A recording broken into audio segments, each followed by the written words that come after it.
This video is about how to make your own protein powder. Another very simply produced video with just the facts. I hope you appreciate getting right to the point.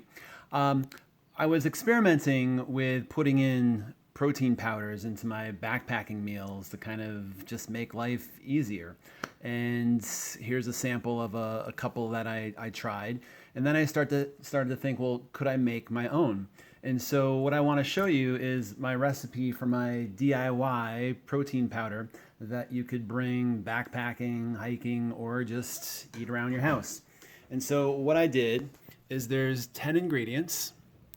And to try to keep it simple, when I was putting it into like Chronometer and trying to figure out the nutritional stats, I tried to keep it simple so that each one is 2 tablespoons.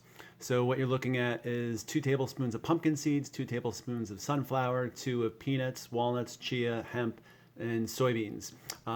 These soybeans I made my own. They're super easy to make. You can go to a store, get some, uncooked or whatever raw soybeans, soak them, bake them, and it's a really easy thing. You don't have to deal with seasoning and all that other stuff. When you look up on the internet and they show all these recipes of adding seasonings, you can just bake them plain.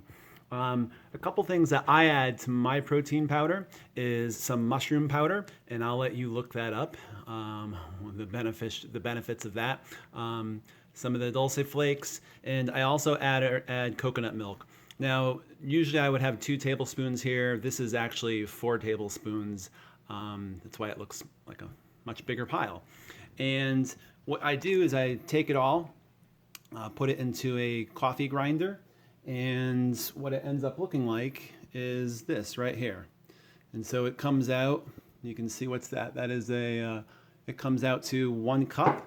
And just to show you another sample, that's my breakfast this morning. And so that's what it looks like when it comes out. Just to give you an idea of nutrition, actually this is not nutrition here, but I will have a link to this document in the description, but those are the ingredients. You can freeze frame it if you want to write it down. And to give for people who are worried about vitamins and minerals, there's your vitamins. Again, if you want a closer look at it, you can freeze frame it. And protein and minerals right there. What I will normally do is trying to drink all of that at once is obviously a lot. So I might put half of that into my cold soak container, fill it up with water, and that's what I would be drinking when I'm leaving camp in the morning. I'm not really big on sitting and making breakfast, but I have no issue with holding something in my hand and drinking it as I go.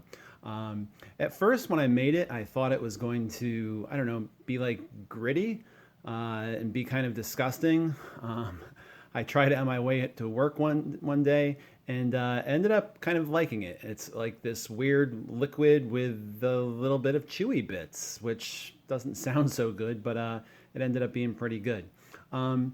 If you drink all of it, you're good to go. Otherwise, you can use it and, like, again, I put it on my breakfast. You can save some and put it on your dinner or for whatever else. Sometimes I go a little bit crazy with ingredients. So there's obviously 10 ingredients here. I'm sure you can cut out some of these nuts. You can add others. If you notice, there's none of the magical flaxseed. What I find is that when I bring flaxseed camping and I put it into like a cold soak container, I find that the little bits get stuck. They don't, like something like this, I could drink it. There'll be some bits stuck to the side, so I'll put in a little bit more water, shake it up, drink it, and basically the container's clean. The flaxseed tends to be sticky and get stuck in places, and so that's why you don't see any flaxseed here. But obviously that's a favorite of a lot of folks, so you can easily add ground flaxseed to this mix right here. All right, thanks.